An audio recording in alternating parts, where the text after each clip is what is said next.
एक निवेदन आप सबसे करेंगे। दुख है ना थोड़ा सा अगर आपके जीवन में, शिव जी को आप जल चढ़ाना चालू कर दीजिए। शंकर भगवान को आप जल चढ़ाना प्रारंभ कर दो। अगर दुख है ना जीवन में, शिव जी को जल चढ़ाना प्रारंभ कर दो।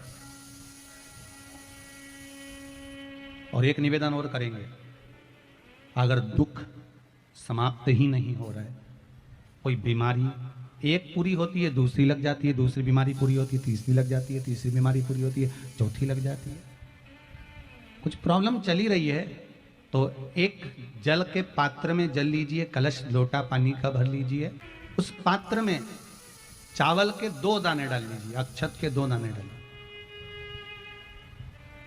घर में से लेकर जाओ, थोड़ा सा जल बेलपत्री के वृक्ष के नीचे डाल दीजिए, थोड़ा सा जल पीपल के वृक्ष के नीचे डाल दीजिए, और थोड़ा सा जल या तो आंवले का पेड़ मिल जाए या शमी का वृक्ष मिल जाए, शमी का वृक्ष मिले या आंवले का वृक्ष मिले, उसके नीचे डाल दीजिए। 3 जगह पर अगर कोई बीमारी ऐसी हो गई कि वो समाप्त नहीं हो रही, बड़ी बड़ी तकलीफ, मतलब एक बार दवाई अगर चालू हो गई तो दवाई बंद ही नहीं हो रही है, तो उसके लिए आपको 3 जगह पर जल चढ़ाना प्रारंभ कर दो। मात्र 1 हफ्ते से ज्यादा चढ़ाना भी नहीं पड़ेगा। जैसे 1 हफ्ते आप टेबलेट लेते हो, गोली लेते हो, 1 हफ्ते चढ़ाना प्रारंभ कर दो। सबसे पहले बेलपत्री के पेड़ के नीचे क्या करना है, जल का पात्र लेना है, उसमें 2 दाने चावल के डालना, 2 दाने अक्षत के डालिए। पहले बेलपत्री के पेड़ के नीचे जाओ, वहां जल चढ़ाओ, फिर जाइए पीपल के वृक्ष के नीचे, वहां जल चढ़ाइए, आखिरी में या तो शमी के नीचे या फिर आंवले के नीचे, इन दोनों में से कोई एक वृक्ष जिसके नीचे। पर 1 हफ्ते अगर आपने आंवले में चढ़ाया है तो आंवले में ही चढ़ाना, शमी में चढ़ाया है तो शमी में चढ़ाना, ये बदल के मत चढ़ाना कि आज मैं शमी में चढ़ा देती हूँ कल आंवले में चढ़ा दूंगी, ऐसा नहीं। कितना सुंदर कहा है, जब जिंदगी बहुत संघर्ष में चल रही हो, बहुत दुख का जीवन चल रहा हो, बहुत कष्ट का जीवन चल रहा हो, बहुत कष्टमय जीवन चल रहा हो, तब शमी के 5 पत्ते, शमी के 5 पत्ते एक दुर्वा के साथ, एक अक्षत चावल का 1 दाना, वो भी हल्दी में भिंगोया हुआ हो या केसर में भिंगोया हुआ हो, शमी पत्र 5, 1 दुर्वा, 1 चावल का दाना, जो दिल से हृदय से बेलपत्री के वृक्ष के नीचे पार्थिव लिंग का निर्माण कर कर मट्टी का शिवलिंग बनाकर प्रदोष काल में, मतलब शाम के समय पर शिवलिंग बनाकर उस पर जल चढ़ाकर, जो ये 5 शमी का पत्र, 1 दुर्वा और 1 चावल का दाना, अपनी कामना कर कर, जो दुख चल रहा है बाबा से विनय कर कर 1-1 पत्ता जब समर्पित कर दे, फिर 1 दुर्वा समर्पित कर दे, फिर 1 चावल का दाना समर्पित कर दे और बाबा का वहीं पर पुनः विसर्जन कर दे, 3 महीना तो जाने दो, 15 दिन के अंदर वो दुख कटता जरूर है, चाहे कोई भी दुख, किसी भी तरह का दुख क्यों। 1 बेलपत्र के वृक्ष की परिक्रमा करने वाले को हजारों अश्वमेध यज्ञ का फल प्राप्त हो जाता है, हजारों अश्वमेध यज्ञ का फल प्राप्त हो जाता है। उसी तरह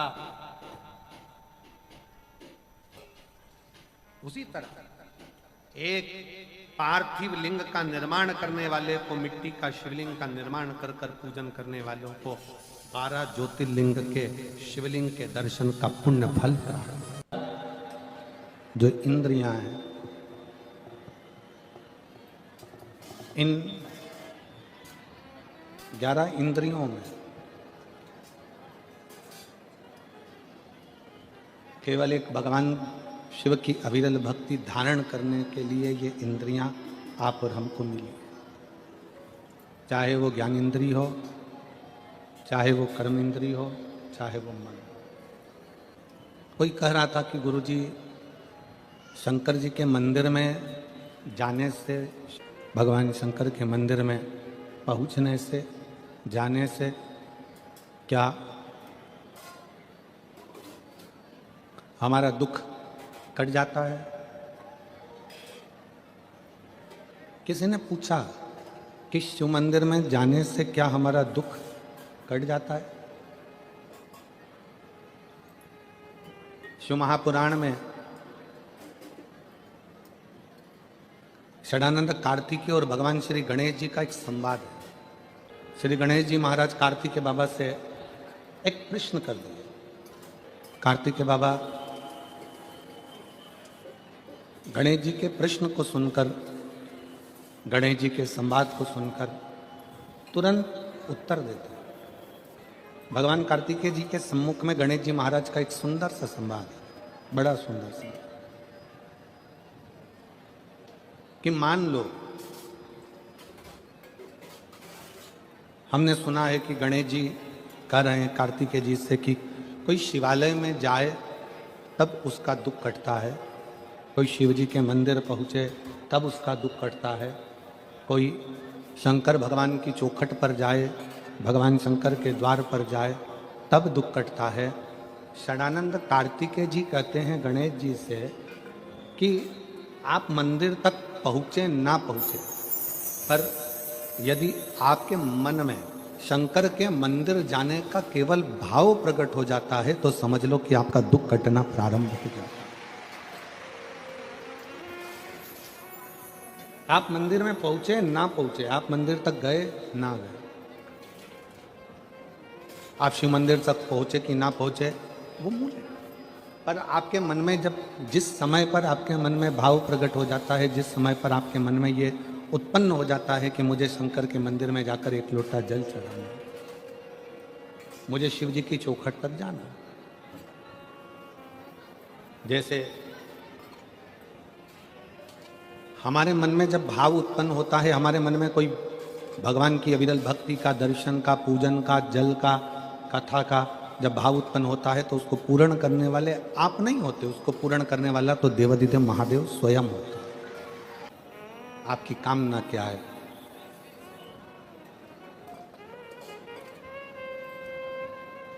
शिव महापुराण एक कल्प वृक्ष है। कल्प वृक्ष का मतलब क्या होता है? जिसके नीचे बैठकर जो कामना करी जाए वो पूर्ण होती है। यहां कोई दूसरा नहीं है। शिव महापुराण पंडाल, शिव महापुराण जिस भूमि पर होता है 7 दिन वो भूमि तुम पंडाल में जगह नहीं मिले, हमने पहले भी कथाओं में कहा, अपने साथ में लेकर चला करो एक छाता, 2 पानी की बोतल, एक बिछाने का और एक ओढ़ने। 2 पानी की बोतल किसके लिए है? एक अपने लिए, एक अपनी अड़ोसन पड़ोसन पीछे वाली धड़ोसन के लिए। उसके अपन किसी को कुछ नहीं दे सकते, अपनी पड़ोसन को थोड़ा सा पानी तो पिला सकते हैं। पंडाल में किसी का मुख झूठा करा देना, समझ लेना कि भोलेनाथ ने तुम्हारा भंडार खोलना प्रारंभ कर दिया। किसी का मुख झूठा करा देना, एक जरा सी टॉफी खिला दी, कोई ने बिस्कुट खिला दिया, कोई ने कोई सामान घर से बना कर लिया, कई लोग पूड़ी लाते हैं, कोई चाय पिलाता है, कोई कॉफ़ी पिलाता है, कोई दूध पिलाता है, कोई सामग्री लाता है, रात दिन लोग सेवा करते हैं। ये शिव महापुराण का पंडाल नहीं, ये कुबेरेश्वर बाबा का कल्प वृक्ष है, जिस वृक्ष के नीचे बैठकर जो मांगा जाता है वो प्राप्त हो जाए, वो प्राप्त हो। आप सब बैठकर जो भगवान शंकर की अविरल भक्ति करते हो, भजन करते हो, स्मरण करते हो, कीर्तन करते हो, ये उसका रास्ता। किस रूप में शिव यहाँ आते हैं, किस रूप में भोलेनाथ यहाँ बैठकर कथा का रस तत्व ग्रहण करते हैं, किस रूप में भगवान शंकर कथा का वाचन करते हैं, किस रूप में भगवान शंकर कथा करवाते हैं, ये वही जान सकते। शिव कथा कर रही है। कनक कुंडला, रत्नभद्र, यक्ष दोनों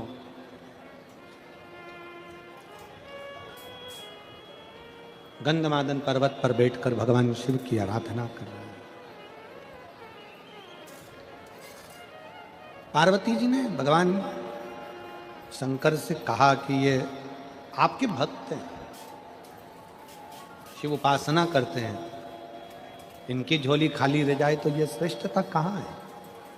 एक निवेदन सभी श्रोता बहन भाइयों से कथा आ रहे हैं और पंडाल में बैठकर भी सुन रहे हैं। जिस दिन दिल से हारो ना,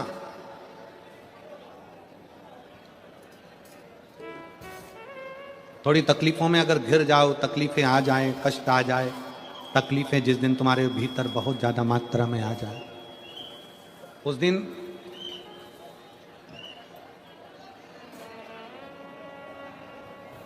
तीन बेलपत्र, एक बेलपत्र में पीला चंदन, बीच वाली पत्ती। जिस दिन तुम्हें लगे कि मैं बहुत दुखी चल रही हूं और मेरा काम हो ही नहीं रहा, बहुत तकलीफ की जिंदगी चल रही है, कोई हाथ पकड़ने वाला नहीं है, कोई संभालने वाला नहीं है और बहुत तकलीफ हो रही, बहुत तकलीफ, उस समय पर एक बेलपत्री के बीच वाली पत्ती पर पीला चंदन, दूसरी पत्ती पर लाल चंदन और तीसरी पत्ती पर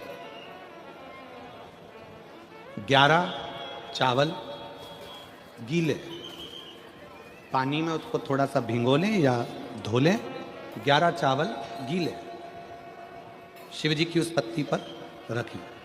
सबसे पहला पीला चंदन का बेलपत्र, दूसरे नंबर पर लाल चंदन का बेलपत्र, तीसरे नंबर पर जो 11 चावल आपने धोकर रखे हैं वो हाथ की हथेली में रखना है और हाथ की हथेली में रखकर अपनी कामना कर कर भगवान शंकर से विनय कर कर पंचाक्षर मंत्र नमः शिवाय या षडाक्षर मंत्र ओम नमः शिवाय या श्री शिवाय नमस्तुभ्यम बोलकर उस बेलपत्र पर सीधे हाथ में रखकर उल्टे हाथ का स्पर्श कर कर बाबा से अपने मन के भाव कहकर शंकर के शिवलिंग पर उसे समर्पित कर दीजिए। एक ही लोटा जल, जहां से जल बहता है अशोक सुंदरी वाली जगह, एक ही लोटा जल, जहां से जल बहता है उस जल बहने वाली जगह पर 3 बार उस जल को अपनी कामना कर कर श्री शिवाय नमस्तुभ्यम या पंचाक्षर मंत्र या षडाक्षर मंत्र बोलकर 3 बार उस स्थान पर गिरा दीजिए। गिराने के बाद में बाबा से विनय कर कर अक्षत वाली जो बेलपत्र है, एक बेलपत्र और एक अक्षत उसमें से अपने लिए लेकर आ जाओ, उसको 2 महीना 3 महीना अपने घर में रखिए। जितना भी दुख है धीरे धीरे बाबा समाप्त कर कर खुशियां घर में लेकर आता ही है। दुख समाप्त होगा, खुशियां घर में आएगी। दुनिया का सबसे बड़ा डॉक्टर है मेरा देवाधिदेव महादेव और दुनिया की सबसे बड़ी दवाई है तुम्हारा विश्वास, तुम्हारा भरोसा। ये दुनिया की सबसे बड़ी दवाई है। जिस दिन तुम्हारा भरोसा, तुम्हारा विश्वास प्रबल हो जाएगा, उस दिन शिव तत्व अपने आप प्राप्त हो जाएगा। शिव शिव है, देगा मुझे बाबा।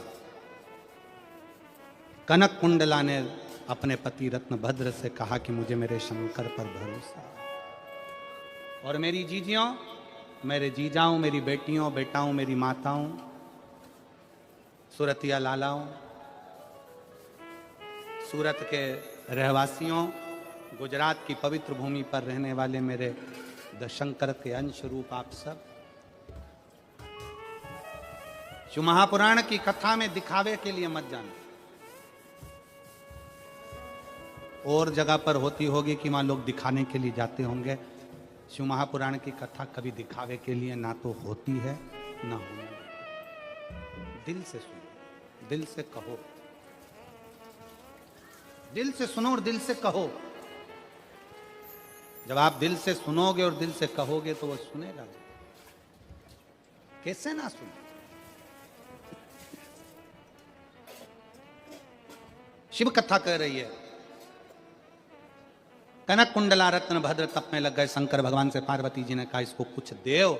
शिव जी ने कृपा करी और उसके घर में एक पुत्र दिया जिसका नाम हरिकेश हुआ। उस पुत्र का नाम था हरिकेश। हरिकेश बाल्यवस्था से भगवान शंकर की भक्ति में लग गया, भगवान शंकर की आराधना में लग गया। मिट्टी इकट्ठी करना, लिंग बनाना, पूजन करना, आराधना करना, ये हमारे घर के बच्चों के संस्कार। और संस्कार बहुत जरूरी है।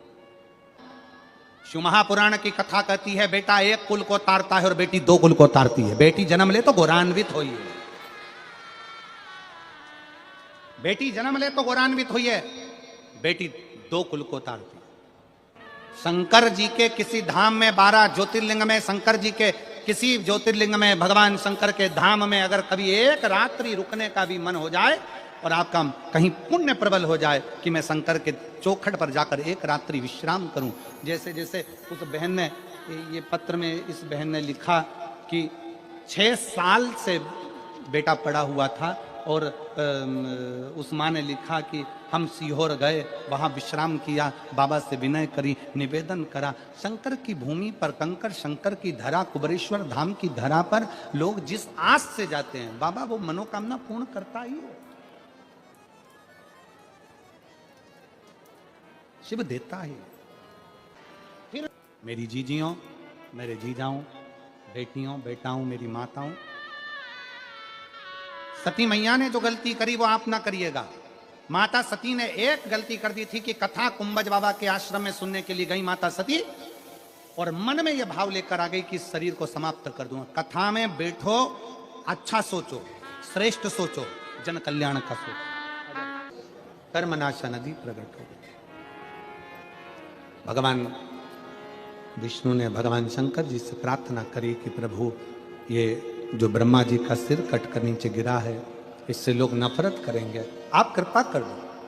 तब भगवान ने कृपा करी और कहा कि ब्रह्मा जी का कटा हुआ शीश बट का पेड़ बनेगा, बट वृक्ष बनेगा और उस बट वृक्ष के नीचे भगवान शंकर स्वयं विराजमान होंगे और शिव जी का नाम बटकेश्वर महादेव होगा। बोलो बटकेश्वर महादेव की। भगवान शंकर का नाम बटकेश्वर हो गया। शिव जी बड़ के पेड़ के नीचे विराजमान हो गए। शिव महापुराण की कथा कहती है कि जीवन में बटकेश्वर महादेव का स्मरण, कभी मान लो कोई पैसा लेकर चले गया, कोई तुम्हारा धन लेकर चले गया, कहीं से पैसा नहीं आ रहा है, गया हुआ धन रुक गया है, तो भगवान शंकर को 1 लोटा जल बटकेश्वर महादेव के नाम से समर्पित करें। भगवान शिव जी को 1 लोटा जल बटकेश्वर महादेव के नाम से समर्पित करें और उनसे प्रार्थना करें, निवेदन करें, शिव स्वीकारेगा जरूर। चढ़ाओ 1 लोटा जल। कभी कभी अगर ऐसा लगे जीवन में कि दुख बहुत ज्यादा आ गया है, बहुत तकलीफ आ गई है, तो लाल चंदन को घिसकर उस लाल चंदन का लेपन भगवान शंकर पर कर फिर पानी चढ़ाओ। अगर कोई संकट भारी है और नहीं कट रहा, जैसे किसी नारी का गर्भ नहीं ठहर रहा, 15 साल हो गए, 20 साल हो गए, 25 साल, जैसे इसने लिखा एक माता ने कि 18 साल की बेटी हो गई थी पर संतान में पुत्र नहीं, तो उसने भाव से कथा सुनी। जैसे आपके भीतर अगर 20 साल हो गए, 25 साल हो गए, 30 साल हो गए, संतान का सुख ही नहीं है, लाल चंदन का लेपन बाबा भोलेनाथ पर करना प्रारंभ करो। पीठिका पर लाल चंदन का लेपन करना प्रारंभ करो। लाल चंदन से बाबा का श्रृंगार करना प्रारंभ करो। एक बेलपत्री पर लाल चंदन, दोनों पत्ती नीचे वाली, जो नीचे की जो 2 पत्ती होती है, इस पे लाल चंदन और बीच वाली पत्ती पर पीला चंदन लगाकर बाबा के शिवलिंग को समर्पित करिए, बाबा से प्रार्थना करिए, रोज प्रार्थना करो। परंतु एक बात का स्मरण रहे, 25 साल हो गए, 20 साल हो गए, 30 साल हो गए, संतान नहीं, तो पहले जल से अभिषेक कराना, अभिषेक कराकर जल का आचमन करने के बाद हाथ को खासा करना, धोना, उसके बाद में फिर वापस बाबा का स्नान कराओ, फिर चंदन का लेपन कराओ, फिर 1 लोटा जल चढ़ाकर बाबा का स्नान कराओ। बाबा का बड़ा सुंदर भाव से लाल चंदन से जो अभिषेक करता है, बाबा को लेपन कर फिर जल चढ़ समर्पित करता है, निश्चित है उसकी गोदी मेरा देव अधिदेव महादेव जरूर भरता है।